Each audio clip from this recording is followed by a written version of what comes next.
കഴിഞ്ഞ ക്ലാസ്സിൽ നമ്മൾ ശബ്ദത്തെ വാചകമെന്നും ദ്യോതകമെന്നും രണ്ടായി തരംതിരിക്കുന്നു എന്ന് പറഞ്ഞു. ഇനി വാചകത്തെ നാമം, കൃതി, ഭേദകം എന്ന് മൂന്നായി തരംതിരിക്കുന്നുണ്ട്.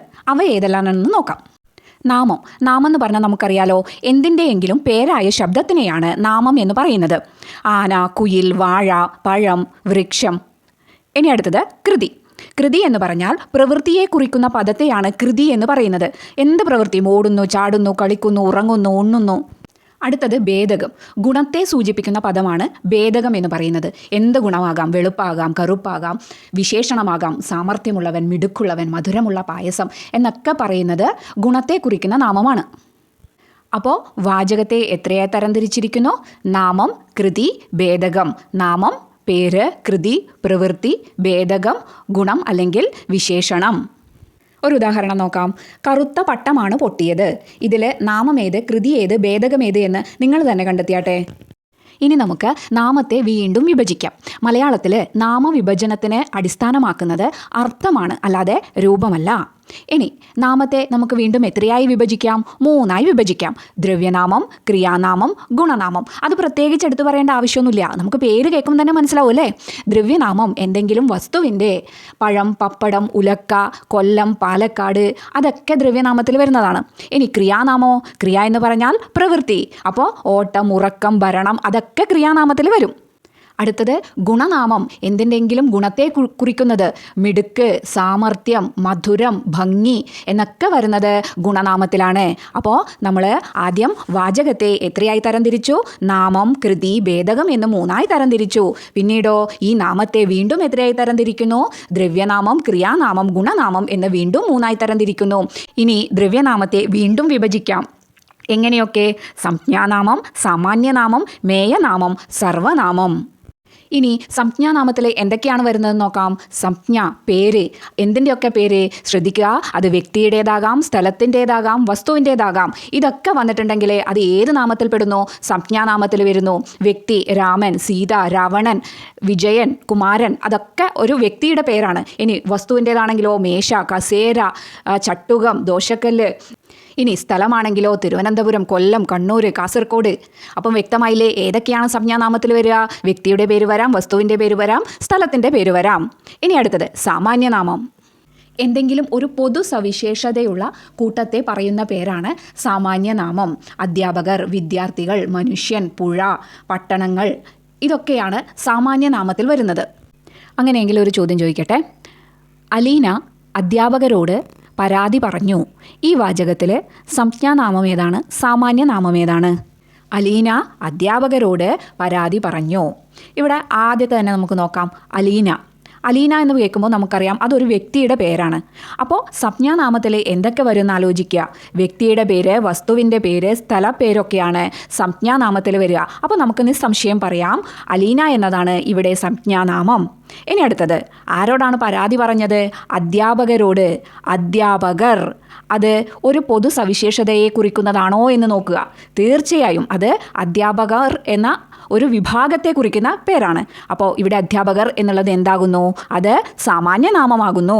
ഒരു ഉദാഹരണം കൂടി നമുക്ക് നോക്കാം. കാരണം ഈ സംജ്ഞാനാമവും സാമാന്യനാമവും തമ്മിൽ എപ്പോഴും കൺഫ്യൂഷൻ ഉണ്ടാവും. കൃത്യമായി അതിൻ്റെ വർഗീകരണം പഠിച്ചു കഴിഞ്ഞാൽ നമുക്കത് തെറ്റാതെ ഉത്തരം എഴുതാൻ പറ്റും.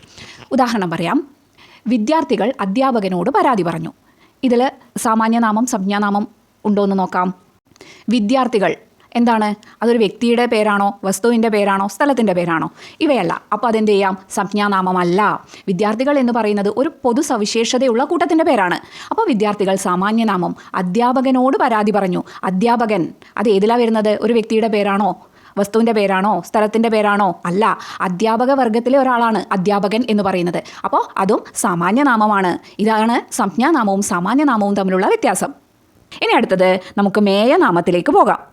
മേയനാമത്തെ പറ്റി പറയുകയാണെങ്കിൽ എണ്ണിത്തിട്ടപ്പെടുത്താൻ പറ്റാത്തതെന്തോ അതൊക്കെ മേയനാമത്തിൽ വരും.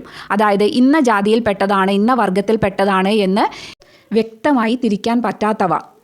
മിക്കവാറും പ്രകൃതിയുമായി ബന്ധപ്പെട്ട കാര്യങ്ങളൊക്കെ ആയിരിക്കും മേയനാമത്തിൽ വരിക. ഉദാഹരണം നോക്കിയാൽ മഞ്ഞ്, കാറ്റ്, നക്ഷത്രങ്ങൾ, വെള്ളം, ആകാശം, സ്വർണം, ഇവയൊക്കെ മേയനാമത്തിൽ വരും. കുറച്ച് ചോദ്യങ്ങളും കൂടി പറയാം. ഏത് നാമത്തിൽ വരുന്നതാണെന്ന് കമൻറ്റ് ചെയ്യണേ.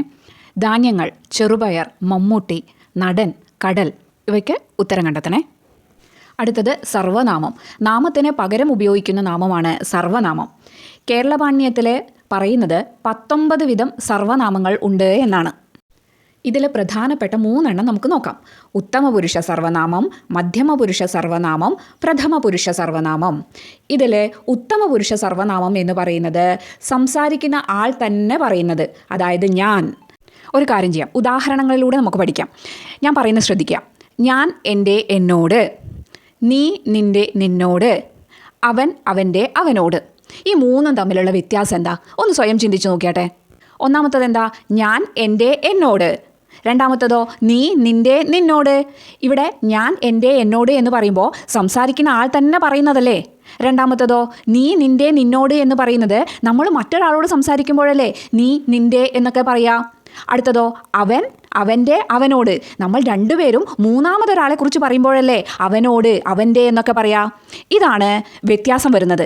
ഉത്തമ പുരുഷൻ ഞാൻ എൻ്റെ എന്നോട്, മധ്യമ പുരുഷൻ നീ നിൻ്റെ നിന്നോട്, പ്രഥമ പുരുഷൻ സർവനാമം വരുന്നത് അവൻ അവൻ്റെ അവനോട്. ഞാൻ ഉത്തമൻ, നീ മധ്യമൻ, അവൻ പ്രഥമൻ. മനസ്സിലായിട്ടുണ്ടെങ്കിൽ എനിക്ക്, അവന്, നിനക്ക് ഇത് ഏതിലാണ് വരുന്നതെന്ന് സ്വയം ഒന്ന് ചിന്തിച്ച് നോക്കിയാട്ടെ. കേരള പാണിനീയത്തിൽ ചുട്ടെഴുത്തുകളെ വിവേചക സർവനാമം എന്നാണ് വിളിച്ചിരിക്കുന്നത്. അ, ഇ, ഉ, ഒരു ഇവയാണ് ചുട്ടെഴുത്തുകൾ. സെറ്റും നെറ്റും പരീക്ഷ എഴുതുന്നവർ ഇതൊക്കെ ഒന്ന് ശ്രദ്ധിക്കണം കേട്ടോ. എ, യാ വ്യാക്ഷേപക സർവനാമം, ഏ, ആർ എന്ത് ചോദ്യ സർവനാമം, ചില പല നാനാ സർവനാമം, എൻ ഉത്തമ സർവനാമം, നിൻ മധ്യമ സർവനാമം എന്നിവയൊക്കെയാണ് കേരള പാണിനീയത്തിൽ പറഞ്ഞിരിക്കുന്ന സർവനാമങ്ങൾ. മൊത്തം 19 സർവനാമങ്ങളെക്കുറിച്ച് കേരള പാണിനീയത്തിൽ പറയുന്നുണ്ട്. ഇനി തുടക്കത്തിൽ ഞാൻ ചില ചോദ്യങ്ങൾ ചോദിച്ചില്ലേ, അതിൻ്റെ ഉത്തരങ്ങൾ നോക്കാം. ധാന്യങ്ങൾ എന്നുള്ളത് ഏത് നാമത്തിലാണ് വരിക? ധാന്യങ്ങൾ എന്ന് പറയുമ്പം ഒരുപാട് ധാന്യങ്ങളുടെ ഒരു കൂട്ടമാണ്. അപ്പോൾ അത് സാമാന്യ നാമത്തിലാണ് വരിക. ചെറുപയറോ? ചെറുപയർ എന്ന് പറയുന്നത് ധാന്യങ്ങളിൽ ഒറ്റൊന്നിൻ്റെ പേരാണ്. അപ്പോൾ അത് സംജ്ഞാനാമത്തിലാണ് വരിക. അടുത്തത് മമ്മൂട്ടി. മമ്മൂട്ടി എന്ന് പറയുന്നത് നടന്മാരിൽ ഒരാളുടെ പേരാണ്, ഒരു വ്യക്തിയുടെ പേരാണ്. അപ്പോൾ മമ്മൂട്ടി എന്നുള്ളത് സംജ്ഞാനാമമാണ്. അപ്പോൾ നടൻ എന്ന് പറയുന്നതോ? നടൻ എന്ന് പറയുന്നത് നടന്മാരുടെ ഒരു കൂട്ടത്തിലെ ഒരാളെയാണ് നടൻ എന്ന് പറയുന്നത്. അപ്പോൾ അത് സാമാന്യനാമമാണ്. കടലോ? പ്രകൃതി പ്രതിഭാസങ്ങളെ എണ്ണിത്തിട്ടപ്പെടുത്താൻ പറ്റാത്തവയെ എന്തു പറയും? കടൽ മേയനാമമാണ്. അധ്യാപകൻ സാമാന്യനാമമാണ്. വിദ്യാർത്ഥി സാമാന്യനാമമാണ്. അപ്പോൾ നാമങ്ങളെക്കുറിച്ച് എല്ലാവർക്കും മനസ്സിലായിട്ടുണ്ടെന്ന് കരുതുന്നു. നന്ദി. അഭിപ്രായങ്ങൾ അറിയിക്കുക. കൃതിയെക്കുറിച്ച് നമുക്ക് അടുത്ത ക്ലാസ്സിൽ പഠിക്കാം.